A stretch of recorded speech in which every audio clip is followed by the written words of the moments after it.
YTN 라디오 김우성의 생생경제. 애청자 여러분 안녕하십니까. YTN 뉴스 FM 김우성 PD입니다. 미 연준의 회의록이 공개됐습니다. 금리 인상 아주 빨리 할 수 있다 이런 얘기가 나오고 있습니다. 한국은행의 기준금리 인상도 거의 기정사실화돼 있죠. 문제는 가계부채가 1,400조 원을 넘었다라는 겁니다. 이 규모도 문제지만 증가세가 계속되고 있고요. 줄지 않는다는 상황입니다.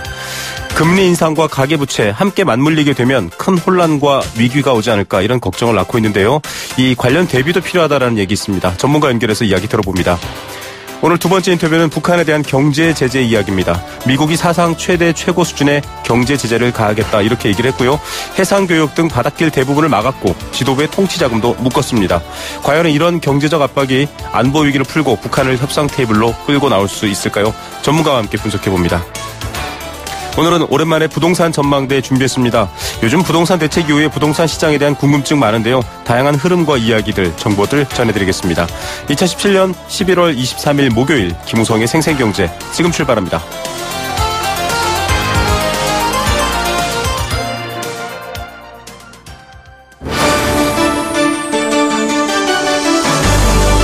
YTN 라디오 김우성의 생생경제.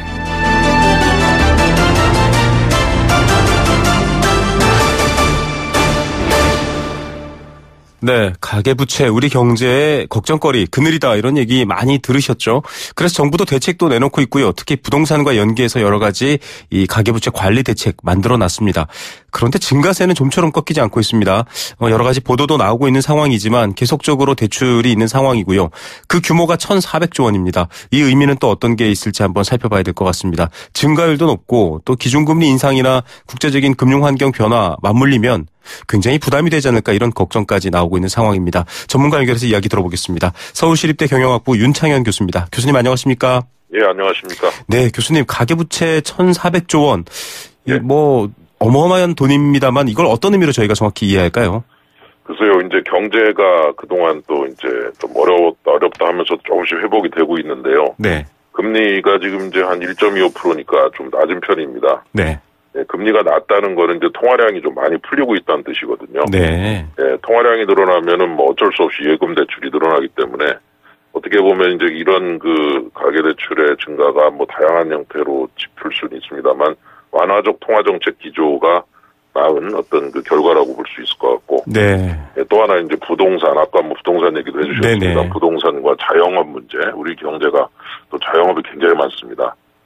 자영업자들이 받은 그 대출도 한 거의 600조 원에 육박하기 때문에 네. 부동산과 자영업과 가계부채 이 세 개가 지금 맞물려 있다고 볼 수 있고 이 1,400조라는 숫자는 이제 우리 경제의 모습 그리고 이런 취약점 이런 것들 특징 이런 거를 아주 잘 요약하고 있는 숫자다 이렇게 볼 수 있겠습니다. 예, 자 완화 기조에서 풀린 돈이 만들어낸 결과이기도 하면서 교수님 말씀해 주신 것처럼 1,400조라는 것은 지금의 모든 상황이 빚어낸 결과물 로 볼 수 있겠군요. 증가 속도가 빠르다 나오고 있습니다. 물론 뭐 지금 시기가 이 규제 이전에 좀 아파트 물량 이런 것과 연결짓기도 하는데 3분기와 2분기 이 비교를 해봐도 꽤 증가 속도가 빠릅니다. 이런 거 어떻게 저희가 봐야 할까요? 예, 한 10% 조금 안 되는 9.5%인데요. 네. 예, 뭐 어차피 뭐 2분기에 10%였고 10.4%, 3분기 9.5니까 뭐 그게 뭐 거의 비슷합니다만은. 네네. 지금 그 3분기 전국 신규 아파트 입주 물량이 11만 3,134호. 아파트가 지금, 2분기에 7만 6,000호 정도인데, 이제 3분기에는 11만 3,000호 정도가 신규 입주가 됐다는 거죠. 네. 그러면 이제 벌써 4만 호가 늘어났고, 이분들이 이제 대개 잔금 대출을 받으시지 않겠습니까? 네네. 예, 그런 것도 이제 반영이 되고 있고, 그 다음에 이제 서울의 아파트 매매도 2분기에 3만 3천 건에서 3분기에는 3만 9천 건까지 갔습니다. 네네. 그래서 이제 사회자께 지적해 주신 대로 이제 그, 정책이 좀 나오기 전에 이제 효과가 반영됐다고는 볼 수 있을 것 같은데. 네. 이런 식으로 처음에 말씀드린 부동산 문제가, 이게 이제 아직도 증가세가 계속돼서 그 결과 또 이런 주택담보대출도 늘고 또 가계대출 전반적인 상승세가 보이고 있다. 이렇게 볼 수 있겠습니다.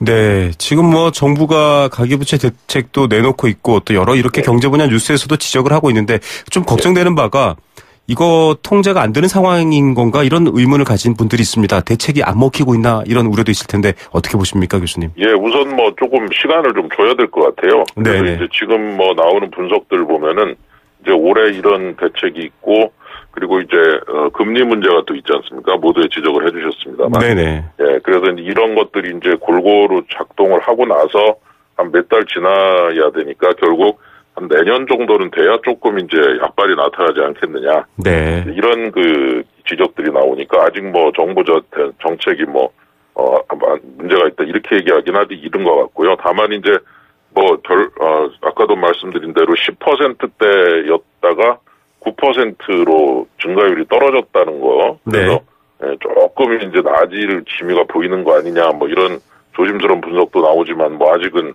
좀 지켜봐야 되니까요. 네. 안심하긴 이르다 이렇게 볼 수 있겠죠. 네, 안심하긴 이르지만 좀 변화의 방향도 있긴 하다. 교수님, 뭐 주택담보대출 같은 경우는 많은 분들이 얘기하시다시피 담보가 있으니까 일단 좀 덜 위험한데 지금 신용대출이 많이 늘고 있거든요. 예.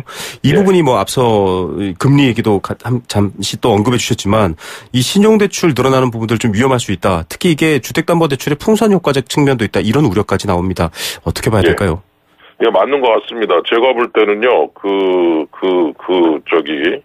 15조 원이 증가를 했어요. 예금은행 대출이. 예, 근데 신용대출이 기타 대출에 잡히는데 7조 원이 증가를 했습니다. 네. 예, 그래서 2006년 1분기 이후 최대 증가폭이다. 이렇게 지금 돼 있고요. 네네. 그래서 지금 말씀해 주신 대로, 이 가격 담보대출 쪽에서 좀 이렇게 눌러주니까 풍선의 한쪽을 잡으면 다른 쪽이 늘어나니까 네. 그 다른 쪽 늘어나는 곳이 바로 신용대출 아니냐. 네. 그래서 조금 좀 조심스러운 접근이 필요하겠다 이런 생각이 듭니다. 예, 사실 뭐 K뱅크나 카카오뱅크 같은 인터넷 전문은행 문턱을 좀 많이 낮추고 금리도 상대적으로 은행보다는 좀 저렴하거든요.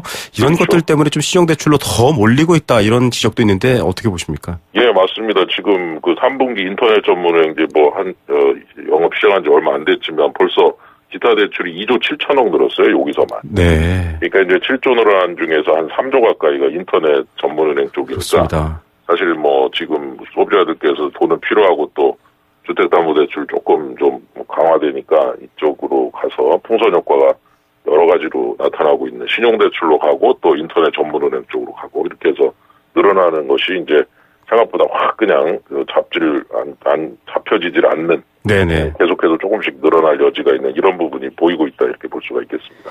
예, 참 굉장히 속도를 가속화시키는 여러 요소들 좀 세부적으로 교수님이 봐주셨는데요. 가계부채 억제와 기준금리 관계도 좀 궁금합니다. 뭐 기준금리 올라가면은 부채 당연히 좀 억제되지 않겠는가? 이자가 비싸니까 안 빌리지 않겠는가? 이런 시선도 있는데 맞습니까, 교수님? 예, 기준금리라고 하는 것이 이제 두 가지로 볼 수 있는데요. 하나는 우리 경제 전체 상황에 맞는 금리를 이제 목표치로 제시하는 셈인데 네. 지금 이제 상황이 조금 나아지고 있으니까 기준금리가 조금 높아져야 되는 것이 정상 아니냐. 네. 그다음에 이제 아까 말씀드린 대로 통화량과 금리는 반대로 움직이기 때문에 결국 이제 금리가 인상되면은 통화량이 좀 약간 증가세가 억제가 되겠죠. 네네. 그러면 이제 당연히 대출도 좀 억제되고 여러 가지 면에서 이제 가계부채 대출의 증가세도 둔화되는 이런 상황이 온다 이렇게 볼 수 있기 때문에 네. 물론 한국은행 기준금리를 정할 때 가계부채만 보고 하는 게 아니라 환율도 보고 그렇죠. 물가도 보고 성장도 보고 경기도 보고 자본 유출 문제까지 다양하게 봐야 되지만 그중에서도 이제 가계부채 문제가 금리 문제하고 연결해서 아주 중요한 고려 요소다 이렇게 이제 볼 수가 있겠습니다. 네, 전통적으로 뭐 물가 관계에만 많이들 관심을 가졌었는데 이제는 가계부채가 제일 큰 변수인데 문제는 교수님 뭐 지금 미 연준 회의록도 공개됐고 또 한국은행 기준금리도 인상이 거의 확실시되고 있는데 좀 걱정되는 게 이자가 올라가면 지금 이 많은 부채를 지고 있는 가계 굉장히 위험하지 않을까 이런 얘기도 있고요. 왜냐하면 소득이 그렇게 올라가지 않은 상황에서 버텨낼 수 있을까 이런 우려가 있습니다. 어떻게 보십니까? 예, 이게 뭐 참 항상 그 금리 인상 얘기 나올 때마다 참 어려운 그런 주제인데 문제는 이제 그 금리를 안 올리고 가계부채를 좀 잡으면 좋은데 네네. 이 증가세가 너무 가파르지 않느냐, 너무 빠르지 않느냐, 10%면 너무 많지 않느냐 이런 얘기이기 때문에 결국은 이 금리를 안 건드리고 좀 이거를 어떻게 좀 통제할 수 있겠느냐. 근데 아무리 봐도 뭐 불가능하다고 볼 수 있겠죠. 네네. 결국 이제 금리를 좀 정상화시키면서 대출이 이제 좀 줄어든다 할까 또는 유지가 되는 이런 상황이 정상이라고 봐야 되기 때문에 결국 이제 한 번쯤은 겪어야 될 과정이 아니냐. 네. 이렇게 이제 볼 수가 있고, 다만 0.25%씩 한 3번 정도면은 지금 이제 2% 정도 되거든요. 그렇죠. 네, 그러니까 뭐 제가 생각할 때 그 이제 폭이라든가 또는 그 속도가 중요하다고 봅니다. 0.25 정도씩 한 1년에 한 1%포인트 조금 안 되는 정도로 올라가면은 아마 가게들 쪽에서도 이렇게 막 당장 막 한꺼번에 1, 2씩 막 올라가질 않고 0.25 정도씩 조금씩 올라가면 조금 아마 견디는 부분은 조금 낫지 않겠느냐. 그러면서 저는 이 폭과 시기는 좀 가계 부채 문제를 생각해서 좀 천천히 적응할 수 있도록 하는 쪽으로 하되 아마 정상화시키는 과정에서 약간의 금리 인상 어쩔 수 없지 않은가 그런 생각이 듭니다. 네, 자, 이 불가피한 금리 인상, 이 교수님께서 뭐 해외에서는 베이비 스텝이나 뭐 이런 사례들도 있는데요. 좀 충격을 완화하는 방식으로 좀 기술적인 이 묘를 발휘해야 된다 이런 얘기 해주셨군요. 미국 지금 어제였습니다. 그 연준 회의록이 공개가 됐거든요. 뭐 가까운 시점 이렇게 좀 수사적인 표현이 나오니까 사실 이 경제 쪽에 잘 모르시는 분들은 이게 무슨 소리야 하실 텐데 금리 인상 굉장히 빨리 진행하겠다 이 의미인가요, 교수님? 뭐 1.25인데 1에서 1.25로 이제 범위를 주고 있습니다만 이제 상한선이 중요하죠. 1.25라고 보시면 이제 올해 말에 한 1.5 정도 생각하는 것 같고요. 네. 내년도에 뭐 한 0.25씩 3번 하면 한 2.25 정도. 그래서 올해 말 1.5, 내년 말 2.25 뭐 이런 정도로 지금 그 폭을 조절하고 있는 것 같아요. 그래서 1년 동안에 1%포인트가 조금 안 되는 인상을 전제로 해서 이제 시작을 좀 제대로 해보겠다라는 의사가 좀 밝혀지는 것 같습니다. 그래서 뭐 통화정책이 이제 정상화되는 과정이고 미국이 이제 경기가 회복되고 있고 물가는 뭐 그렇게 큰 문제가 안 되긴 합니다만 그래서 어떻게 보면 이 금리라고 하는 것은 그 경제 수준에 맞게 잘 조정돼야 되는 거기 때문에 올라갈 때 뭐 좀 문제가 있지 않느냐 이래도 그 수준에 맞는 금리를 잘 찾아서 기준금리를 결정해 주는 것이 또 중요한 과제다 이렇게 볼 수 있겠죠. 네, 자 해외 사례도 우리에게 아주 중요한 부분입니다. 좀 큰 틀에서 교수님 뭐 가계부채가 이렇게 걱정거리다, 뭐 충격을 최소화해야 된다 여러 지적을 해주셨는데요. 일단 올해는 뭐 경제 성장률 낙관적으로 보고 있습니다. 3% 넘길 수도 있다라고 하는데 우리 경제의 어떤 힘이라고 할까요, 에너지라 건강성이라고 할까요, 이 성장률 어떻게 보십니까? 성장률은 뭐 이제 많이들 3% 이상이 될 거다라고 보고 계신 것 같고요.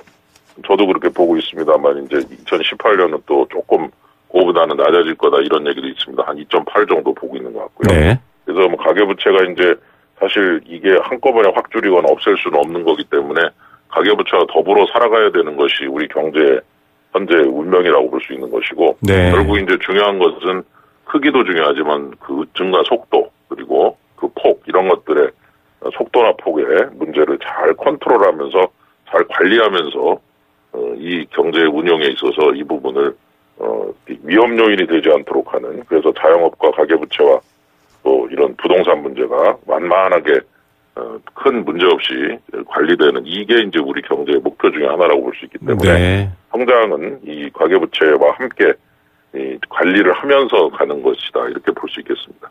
네, 교수님 오늘 말씀 감사드립니다. 네, 감사합니다. 네, 서울시립대 경영학부 윤창현 교수였습니다. YTN 라디오 김우성의 생생경제. 네, 함께 느끼는 우리 경제 공감사전입니다. 애청자 여러분들의 의견, 생각, 생생경제 시간에 나눠주십시오. 모두 함께 공유하도록 하겠습니다. 단문 50원, 장문 100원의 정보 용료 부과됩니다. 샵 0945번 문자로 참여하실 수 있고요. 스마트폰 애플리케이션 예스 항상 열려 있습니다.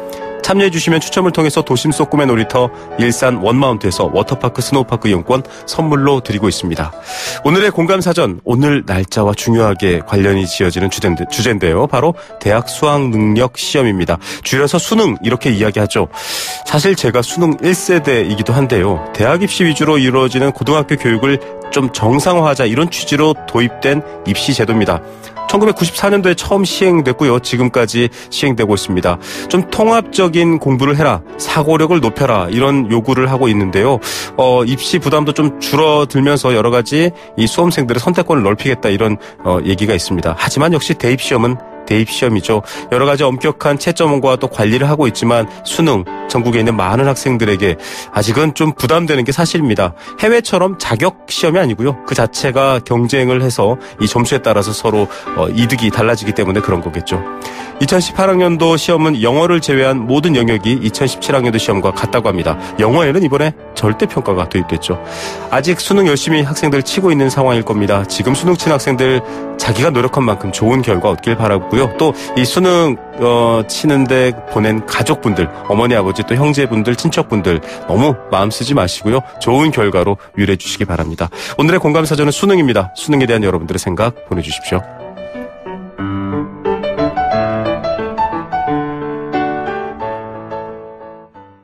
네, 생생경제 1부는 포스코와 함께했습니다. 캠페인 하나 듣고요. 이 시각 주요 경제 뉴스들 정리해드리겠습니다.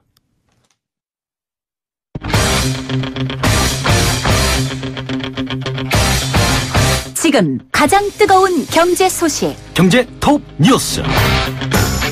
네, 현재 시각은 오후 3시 26분 52초 막 지나고 있습니다. 이 시각 주요 경제 뉴스들 알아봅니다. 비즈니스워치 김춘동 기자입니다. 안녕하십니까? 네, 안녕하세요. 네, 종합부동산세, 종부세 이렇게 얘기하는데요. 1,400억 원 가까이 더 많이 거쳤네요. 네, 국세청이 종합부동산세 납세 고지서를 발송을 시작을 했는데요. 올해 종부세 대상이 40만 명을 기록해서 지난해 33만 8천 명보다 6만 2천 명, 18.4%가 늘었습니다. 네. 이 종부세액도 총 1조 8,181억 원을 기록을 해서 작년보다 1,385억 원, 8.2%가 늘었습니다.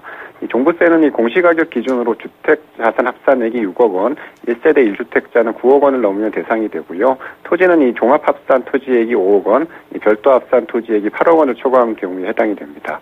세율은 이 과세표준 6억 원 이하는 0.5%에서 이 94억 원 초과 2%까지 좀 단계적으로 적용이 됩니다. 네, 사람도 늘긴 했는데 부동산 가격도 올라서 그런가요? 네, 그렇게 보시면 될 것 같은데요. 이 아파트 분양가 상승과 함께 수도권 재건축 사업 등으로 지난해 부동산 경기가 호황을 누렸는데, 그러면서 이제 주택과 토지 공시 가격이 많이 올랐고, 그러면서 이제 동부대 대상자도 또 금액도 늘어난 겁니다.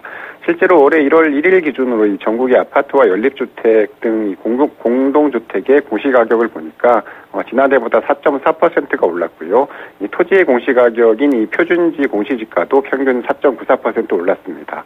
올해 종부세 납부 기간은 다음 달 1일부터 15일까지고 이 종부세가 500만 원을 넘는 경우에는 분납도 가능은 하다고 합니다. 네. 자, 이 소득이 오른다면 뭐 금리 오르는 거 부채 다 걱정이 아닐 텐데 지금 소득 걱정이 많은데 실질 소득을 봤더니 2년 연속 뒷걸음질했네요. 네, 통계청의 자료인데요. 지난 3분기에 우리나라의 월 평균 가구 소득이 453만 7천 원을 기록을 했습니다. 1년 전과 비교하면 2.1%가 늘어난 건데요. 2015년 3분기 이후에 증가율이 0%대에 머물다가 이 가구 소득이 9분기 만에 2%대로 올라서게 된 겁니다. 이 문제는 이제 실질 소득인데 이 물가 상승을 감안한 실질 소득은 1년 전보다 0.2%가 줄었습니다. 2015년 4분기 이후에 이 8분기째 좀 마이너스 행진을 이어갔는데요. 다만 작년 4분기에 계속 1% 넘게 줄었었는데 이번에는 좀 감소폭은 좀 줄었습니다. 네, 월급이 올라도 물가가 오르면 사실상 소득이 안 오르는 거니까 실질 소득 부분이 그런데 소득 수준별로는 어떻습니까? 네, 소득 하위 20% 미만을 말하는 1분위 가구의 월 평균 소득은 141만 6천 원으로 1년 전보다 0.04%가 줄었는데요. 지난 2분기에 마이너스 행진을 멈추고 좀 간신히 반등을 했었는데 다시 좀 뒷걸음질을 한 겁니다. 반면에 이 소득 상위 20%인 5분위 소득은 894만 8천 원으로 4.7%가 늘면서 대조를 이뤘는데 3분위의 소득 증가율은 0.95%, 4분위는 0.94%여서 이 최상위 소득 계층인 5분위의 소득 증가폭이 다른 계층에 비해서 좀 월등히 높았습니다. 네, 상위 20% 5분위 소득 894만 8천 원. 좀 양극화가 심하다 이런 느낌도 드는데 소득 분배 상황도 계속 안 좋다 이런 자료도 있네요. 네, 3분기에 이제 전국 가구 기준으로 5분위 처분 가능 소득의 5분위 배율을 봤더니 5.18배로 작년 3분기에 4.81배보다 0.37이 상승을 했습니다. 소득에서 이 세금이나 사회보장분담금 등을 빼고 이제 자유롭게 쓸 수 있는 돈을 이제 처분 가능 소득이라고 하는데, 네. 5분위 배율인 이 최상위 20%의 평균 소득을 최하위 20%의 소득으로 나눈 값인데요. 그 수치가 클수록 좀 소득 분배가 불평등하다는 걸 뜻합니다. 이 기준으로 보면 작년 1분기부터 올해 3분기까지 7분기 연속 소득 분배 상황이 좀 악화되고 있는 것으로 그렇게 나타났습니다. 네, 이 5.18배 굉장히 많은데요. 자, 숙박 음식점업 생산을 봤더니 좀 증가했네요. 이 배경은 뭔가요? 네, 통계청의 자료인데 지난 9월에 숙박 및 음식점업 생산이 1년 전보다 2.4%가 늘었습니다. 지난해 9월에 1.6% 감소한 이후에 올해 8월까지 12개월 연속 좀 줄었었는데 1년 만에 이제 증가세로 돌아선 겁니다. 세부적으로 보면 숙박업은 5.9%가 늘면서 증가폭이 좀 컸고요. 음식점과 주점업도 1.8%가 늘었습니다. 계절적인 영향을 제외한 이 계절 조정 지수로 봐도 지난달에 숙박 및 음식점 생산이 전월보다 3.0% 좀 깜짝 늘었는데 2015년 7월 이후에 2년 2개월 만에 좀 증가율이 가장 높았습니다. 네. 자, 숙박음식점업이 회복됐다라는 거 좀 좋은 의미가 있는 거겠죠? 네, 숙박음식점업은 지난해 김영란법 시행 또 이 대기업의 구조조정 등의 여파로 이 불황의 직격탄을 맞은 좀 대표적인 업종으로 꼽히는데요. 특히 지난 1년간 구조조정으로 실직한 사람들이 좀 잇따라 자영업에 끼어들면서 네. 좀 지표가 좀 많이 나빠졌었습니다. 이 지표의 반대로는 이 김영란법 시행 이후에 과도하게 좀 위축이 됐던 소비가 좀 안정을 되찾았다 이렇게 좀 볼 수가 있고 또 이 무조건 소비를 줄였던 사람들이 좀 서서히 정상적인 소비를 하기 시작했다 이렇게 보셔도 될 것 같습니다. 이 숙박 음식 업종의 생산 둔화가 지난해 9월부터 시작이 됐다는 점에서 기저 효과도 좀 있었다 이런 평가도 좀 나오고 있습니다. 네, 자 우리나라 순대외 채권을 봤더니 사상 최대치다. 이건 어떤 내용인가요? 네, 한국은행에 따르면 지난 9월 말 현재 우리나라의 순대외 채권이 4,474억 달러로 6월 말보다 243억 달러가 늘었는데요. 사상 최대 기록을 좀 갈아치웠습니다. 순대외 채권은 우리나라가 외국에서 빌려준 돈에서 이 빌린 돈을 빼는 건데 우리나라가 외국에서 받을 돈이 그만큼 더 많다는 겁니다. 우리나라의 순대외 채권은 2012년 3분기부터 좀 계속 늘고 있는데요. 3분기에 대외 채무가 좀 늘긴 했는데 이 대외 채권이 더 많이 늘면서 순대외 채권이 좀 사상 최대치를 좀 다시 갈아치운 겁니다. 네. 자, 단기 외채 비중도 좀 양호하다 이렇게 나왔네요. 네, 단기 외채 비중은 이 전체 외채에서 단기 외채가 차지하는 비중을 나타내는 건데 외채 건전성과 이 대외 지급 능력을 보여주는 지표입니다. 지난 3분기에 우리나라의 단기 외채 비중이 29.3%로 2분기보다 0.5%포인트 올랐는데요. 전체 외채에서 이 단기간 내에 갚아야 할 돈이 그만큼 좀 늘었다는 건데, 그래도 이 전체적인 비율이 높지 않아서 아직까지는 양호하다. 좀 이런 평가를 좀 받고 있습니다. 네. 오늘의 톱뉴스는 어떤 것 고르시겠습니까? 소득주도 성장을 좀 꼽고 싶은데요. 네. 이번에 새 정부가 출범한 지 얼마 안 되긴 했는데 네네. 아직까지 이제 소득 불평등 지표가 좀 여전히 개선되지 않고 있다는 점에서요. 이 정부가 풀어야 할 숙제가 좀 많다 이렇게 좀 보였습니다. 네, 자 상위와 하위의 비중 몇 배, 5배 이상 차이 난다. 이런 부분들 참 해결해야 될 문제인 것 같습니다. 오늘 뉴스 감사드립니다. 네, 감사합니다. 비즈니스워치 김춘동 기자였습니다.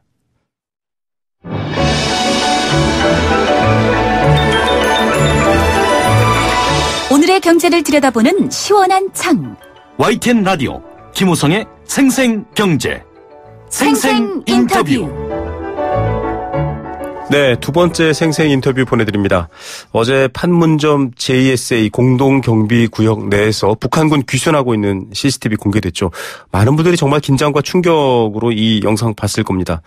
시각을 조금 확대해보면 한반도를 둘러싼 긴장도 한층 고조되고 있습니다. 잇따른 핵실험과 미사일 발사 등 북한의 도발에 대한 제재, 특히 미국이 경제 제재를 주도하고 있는데요. 테러 지원국 지정에 이어서 해상교역 봉쇄, 또 이 지도층의 통치자금까지 묻고 있습니다. 그 강도를 점점 높이고 있는데 실질적으로 어떤 경제적인 압박이 될지, 또 북한의 경제 상황을 잘 알아야 이게 먹힐지 이런 부분도 알아볼 수 있을 텐데요. 이 실효성까지 전문가 연결해서 한번 알아보도록 하겠습니다. IBK 경제연구소 조봉현 부소장 전화로 연결합니다. 소장님 안녕하십니까? 네, 안녕하십니까? 네, 일단 군사 옵션에 대해서는 좀 부정적이다. 이건 이제 많이 인지되고 있는 사실입니다. 결국 경제적인 수단으로 지금 압박을 하고 있는데 지금의 단계 수준 저희가 좀 어떻게 파악해 보면 될까요? 예, 북한이 계속적인 국제사회에 대한 도발을 감행하면서 유엔 안보리 차원에서 북한에 대한 대대적인 제재 조치를 좀 강화하고 있는데요. 네. 이와 아울러 미국이 또 독자적인 차원에서의 대북 제재를 시행하고 있습니다. 그래서 미국뿐만 아니라 EU를 비롯해가지고 일본을 해가지고 전방위적으로 북한을 좀 압박을 하고 있는데요. 네. 북한의 경제적으로 압박을 해가지고 북한의 추가적인 도발을 좀 막고 그다음에 북한에 더 이상 핵과 미사일 개발을 하지 못하도록 하기 위해서 지금 미국 주도로 해가지고 적극적으로 좀 이 북한을 경제적으로 좀 봉쇄할 수 있는 이런 조치들을 좀 진행을 하고 있습니다. 네. 자, 뭐 봉쇄라고 말씀해 주시기도 했지만 지금 트럼프 정부가 출범 이후 한 6차례 대북 제재를 하고 있는데 좀 구체적인 내용을 좀 알아야 될 것 같습니다. 뭐 해상 교육 봉쇄도 있고요. 뭐 여러 가지 선박, 사람 이런 것들도 있던데 어떤 내용들인가요? 예. 지금 트럼프 정부 들어왔었는데 미국 독자적인 차원에서의 대북 제재는 이 최근에 발표했던 내용까지 포함한다고 하면 6차례 정도 되는데요. 핵심적으로는 네. 북한에 들어가는 돈줄을 차단하는 게 핵심적인 사항이고요. 그다음에 네. 북한이 돈을 실제적으로 외화를 벌 수 있는 수단이 되고 있는 무역 자체를 좀 차단을 하고 그다음에 북한에 또 들어가는 원유 공급을 좀 줄이는 문제. 그다음에 북한과 실질적으로 거래하고 있는 제3국 기업 대부분 중국 기업을 대상으로 하는 건데요. 네네. 세컨더리 보이콧을 적용해가지고 북한에 들어가는 좀 자금줄을 차단하겠다. 이게 좀 핵심적인 사항이라고 하겠습니다. 예, 일반적인 뭐 무역이랄까 또 해외 노동자 파견이랄까 이런 부분들만 보면 저희가 사실 잘 모를 수도 있는데 이런 것들을 압박하는 말씀하셨던 뭐 제3국과까지 영향을 미치는 이런 압박. 결국은 북한 경제에 어떤 부분을 좀 압박하게 되는 건가요? 예, 북한이 뭐 21일 날 발표했던 추가적인 대북 제재도 보면 뭐 유엔 안보리 차원의 제재와는 좀 독자적으로 북한에 들어가는 무역 자체를 좀 차단하기 위해서 해상을 좀 봉쇄하는 이런 선박에 대해서 지금 제재 리스트에 올렸거든요. 네, 북한 국적의 선박들이죠. 예, 맞습니다. 네네. 그래서 북한이 지금 그동안 안보리 차원의 제재를 하니까 이게 해상을 통해서 원유를 계속적으로 가지고 가고 또 섬유 수출을 해왔는데 네네. 이번에 미국에 제재했던 것은 이러한 어떤 해상 차원의 좀 봉쇄를 통해 가지고 북한 자체에 좀 경제적으로 압박하는 이런 과정이 좀 크다고 하겠습니다. 그래서 이것뿐만 아니라 북한이 이제 인력 송출을 통해서 또 외화벌이 사업을 하고 있는데 그렇죠. 이런 인력 송출 자체도 좀 막을 수 있는 이런 강력한 조치들이 좀 들어가 있는 상황입니다. 네. 이런 조치들이 진행이 된다고 하면 지금 안보리 차원의 대북 제재가 역대보다 가장 센 제재가 지금 진행이 그렇죠. 되고 있고 여기에 또 미국의 독자적인 차원에서 제재를 가하다 보니까 북한 입장에서는 아마 탁이 클 것으로 예상이 되고 있습니다. 네. 지금 중국도 북한 제재에 지금 적극 동참을 하고 있거든요. 네네. 그래서 제가 이 최근에 또 중국의 접경 지역을 갔다 온 바에 의하면 네네. 실질적으로 접경 지역에서 북한과 거래하는 중국 기업들의 사업은 대부분 좀 철수하고 있는 것으로 나타나고 있고요. 네. 또 중국에 나와 있는 북한의 사업자라든지 쪽도 지금 연말까지 지금 북한에 다 지금 복귀하는 걸로 되어 있습니다. 그래서 네. 과거에 비해 가지고 좀 전방위적으로 제재를 하다 보니 북한 입장에서는 타격이 좀 예상이 되고 있습니다. 네. 자, 지금 뭐 많은 분들이 북한 내부의 경제 구조를 모르니까요. 뭐 국가가 다 쥐고 있고 특히 이 지도부들이 다 쥐고 있는 상황이니까 이 돈들을 끊으면 어떤 북한 내부에 어떤 변화가 생길지, 즉 북한이 겪게 될 압박 어떤 건지 좀 궁금하기도 한데요. 예, 좀 쉽게 좀 설명을 하면요. 북한은 주로 자력 경생이라는 내부적인 이 경제 운영으로 좀 이루어지고 있는데 그렇죠. 또 상당수는 또 대외 거래도 많이 이루어지고 있습니다. 네네. 예전에 연간 무역 규모만 하더라도 한 60억 달러가 이상이 되고 있거든요. 그중 한 수출 자체가 한 28억 달러에서 30억 달러 정도 되는데 북한이 사실은 과거에는 뭐 무기 수출이라든지 불법적인 행위를 통해 가지고 외화를 벌어들일 수 있었지만 네. 최근에는 이런 불법적인 방법으로 무역 외화를 벌어들이는 한계가 있다 보니 대부분 다 수출을 통해서 벌어들이거든요. 아, 네. 근데 이제 이번에 대북 제재로 인해 가지고 북한의 대표적인 광물 수출 자체도 이제 중단이 되고, 네. 그다음에 제 2대 수출 품목이 또 섬유 수출이거든요. 네네. 이것도 지금 중단이 될 수밖에 없기 때문에 북한이 연간 벌어들이는 외화의 한 3분의 2 정도는 좀 줄어들 수 있는 네. 그 정도의 효과가 있지 않을까 이렇게 좀 보이고요. 금액으로만 하더라도 한 30억 달러 이상이 될 것으로 이렇게 추산이 되고 있거든요. 네. 그러다 보면 북한 입장에서는 그동안 이 큰 규모는 아니지만 이런 상당수의 외화를 가지고 김정은이 통치 자금으로도 활용하고 그다음에 북한의 여러 가지 어떤 사업 경제 건설 사업 쪽에도 이용을 했는데 이런 자금 자체가 들어오지 않게 되면 아무래도 북한 내부적으로 경제적 타격이 예상이 되고 있습니다. 네. 또 실질적으로 북한 내에 최근에 제재가 가해지면서 이 물가가 좀 올라가고 있는 경향들이 나타나고 있거든요. 네. 특히 대부분 중국으로부터 수입 물가들이 지금 뭐 30%에서 어떤 제품 같은 경우는 한 2~3배까지 이렇게 좀 폭등을 하는 양상들이 있습니다. 아, 네. 자, 이 북한의 물가가 오르고 있는 상황이고요. 뭐 직접적으로는 이 외화가 끊기면 일단 통치하는 지도부에 타격을 줄 수 있는 그런 상황이 될 텐데, 교수님, 지금 사실은 이 제재의 이유가 되는 건 핵과 그다음에 미사일이지 않습니까? 네. 이번에 취하는 조치들이 이 구체적으로 미사일 개발 혹은 핵 개발에 좀 압박을 가하는, 그러니까 직접적인 영향력을 미칠 수 있는지 그런 부분도 좀 궁금한데요. 예, 뭐 핵과 미사일 개발에 들어가는 결국은 돈줄을 차단하는 것이 북한 핵과 미사일 개발 좀 완화시킬 수 있는 효과다 해가지고 북한이 이제 돈이 될 수 있는 일정한 통로 자체를 막는 게 이제 대북 제재의 이제 핵심인데요. 네. 이번에 미국이 내놓은 추가적인 제재 조치에도 보면 실제로 북한이 핵과 미사일 개발에 이용되고 있는 선박 20척에 대해서 제재 리스트에 올려가지고 더 이상 해상에서 운항을 하지 못하도록 이런 조치가 들어가 있고요. 네. 그 다음에 그 대부분 북한과의 이 좀 교역 내지 또는 불법적으로 북한에 대해서 거래를 하고 있는 중국 기업에 대해서도 네. 추가적인 제재 리스트에 올렸습니다. 물론 중국은 지금 크게 반대는 하고 있지만 그렇죠.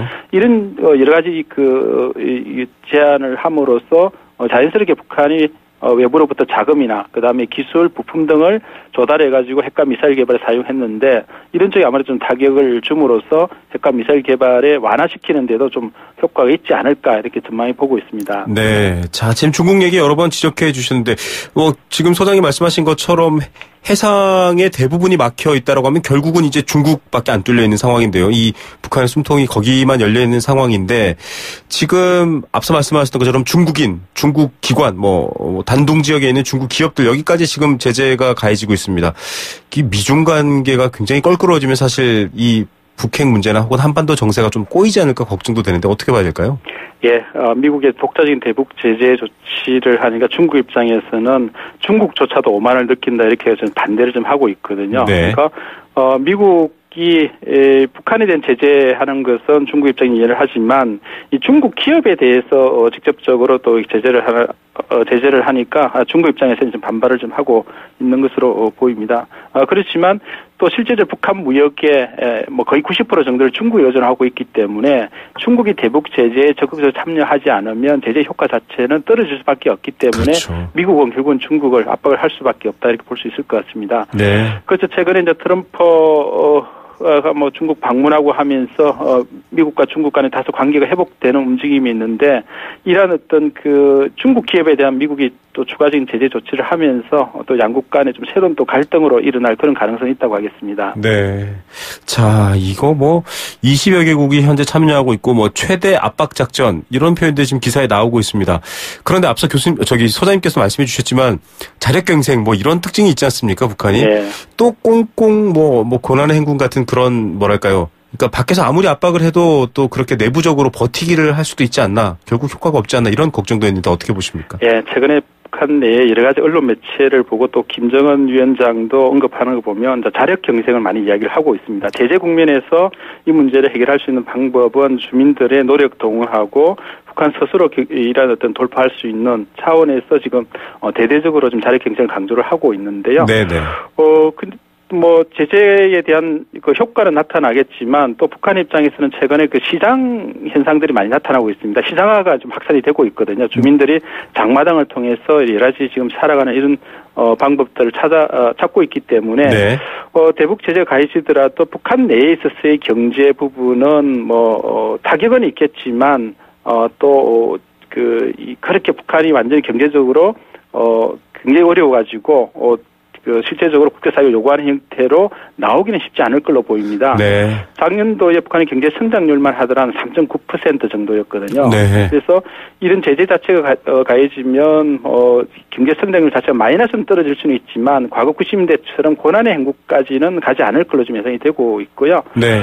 또 북한 입장에서는 여러 가지 또 이 제재에 대응해가지고 중국과의 밀무역을 한다든지 그다음에 러시아와의 좀 방향을 들어가지고 또 새로운 경제 협력 방법을 찾는 이런 여러 가지들을 모색을 하고 있어가지고 네. 우리 북한에 대한 제재를 통해서 북한 실질적인 변화를 이끌어내기 위해서는 좀 전방위적으로 좀 압박하는, 그 다음에 이 대북 제재를 좀 지속시키는 것이 무엇보다 중요하다고 보이고 있고요. 그 다음에 지금 원유 공급 자체가 아직 남아있는 카드거든요. 물론 네. 지난 유엔 안보리 차원에서 원유 공급을 제한하는 조치는 들어갔지만 네. 실제 좀 북한이 만약에 추가적인 도발을 한다고 했을 경우에는 중국을 통해서 북한에 들어가는 원유 자체를 완전히 좀 봉쇄할 수 있는 이런 카드를 통해서 북한에 대상 토발하지 못하도록 하기 위한 이런 조치도 좀 필요하지 않나 보입니다. 네, 북한조차도 뭔가 사전에 준비해둔 것들이 있고 그것조차도 압박할 수 있는 새로운 카드가 더 필요하다 이런 얘기시고요. 네. 우리 정부도 뭐 독자적인 대북 제재안 발표도 하고 또 그게 실효성이 있을까 이런 얘기도 하고 있는데 지금 그 부분은 어떻게 평가하십니까? 예, 우리 정부 입장에서도 뭐 안보리 차원의 대북 제재는 적극적으로 참여를 하고 있고요. 그다음에 미국의 이런 또 대북 제재 국면에 맞춰가지고 한미 동맹 하에서 북한에 대한 여러 가지 압박 조치들은 좀 하고는 있습니다. 하지만 현재 남북 관계에서는 경제 협력이 완전히 중단돼 있기 때문에 독자적인 대북 제재를 취할 수 있는 것에 좀 한계는 있다고 하겠습니다. 네. 하지만 이 국제사회 흐름에 맞춰가지고 북한을 계속적으로 변화를 이끌어내기 위한 차원에서의 제재는 지금 하고는 있고요.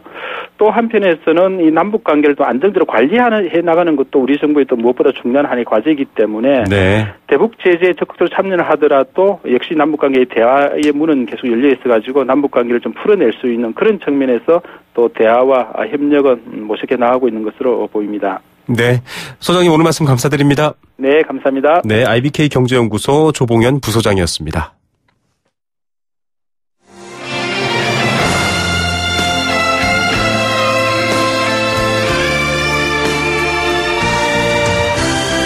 YTN 라디오 김우성의 생생경제, 더불어 함께 살아가는 삶, 그리고 더 나은 삶을 꿈꾸는 시간. 오후에 만나는 싱싱한 라디오 경제, 김우성의 생생경제가 대한민국 경제를 지키는 여러분과 지금 함께하고 있습니다.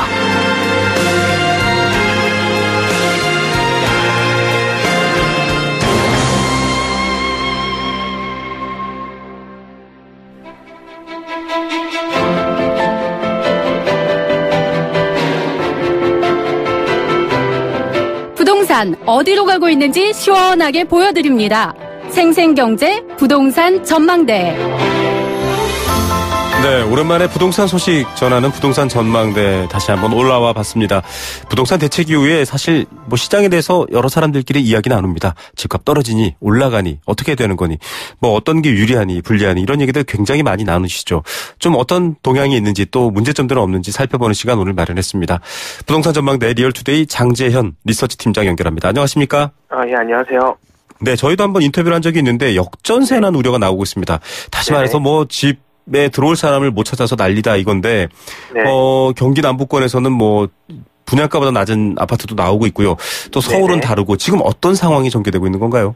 우선 이제 큰 틀에서 입주 물량이 단기간 사상 최대로 풀리면서 그 한동안 이제 이 아파트 시장에 적재된 물량을 좀 해소할 때까지는 꽤 많은 시간이 걸릴 것으로 좀 예상이 됩니다. 네. 실제 그 국토교통부 자료에 따르면 올해부터 2017년부터 19년까지 총 입주 물량이 한 116만 5천여 가구 정도가 되거든요. 네네. 이거는 지금 지난 2000년부터 지금까지 그리고 사상 최고점을 찍었던 2004년, 2007년 기준에서도 봐도 이렇게 100만 가구를 넘는 수치는 거의 안 나왔었습니다. 그래서 네. 이제 단기간 이렇게 공급량이 늘어나면서 아까 말씀하셨듯이 역전세난이 계속 곳곳에서 나오고 있는데요. 실제 지금 공급이 많았던 세종시의 경우에 평균 전세값이 약 6.1% 정도가 떨어졌고, 그리고 뭐 경북이라든지 충남, 경남, 대구 같은 경우도 전세값이 계속 하락하고 있습니다. 네. 이제 지난해 같은 기간에 대비해서 세종시 같은 경우에는 약 15% 정도가 상승률이 하락했거든요. 결국은 네. 이제 마이너스를 찍었다는 얘기인데요.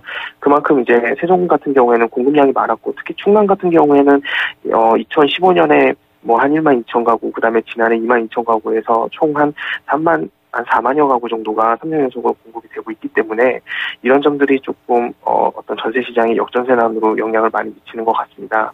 네. 또 경기도 같은 경우도 역시 이제 입주 물량이 4만 가구 이상 공급이 되면서 실제 경기 남부 지역, 특히 이제 수요자들이 많이 없는 경기도 외곽 지역 같은 경우에는 이렇게 이제 역전세난이 지금 발생하고 있는 상황들이 보여지고요. 네. 반면에 서울 같은 경우에는 오히려 전세값이 좀 상승을 하고 있는 상황이고, 특히 이제 재건축 재개발 사업이 작년, 재작년에 굉장히 활발하게 진행하다 보니까 이제 어떤 멸실 가구의 증가로 인해서 이제 서울 내의 어떤 전세값들은 꾸준히 좀 상승세를 보이고 있는 상황이거든요. 네.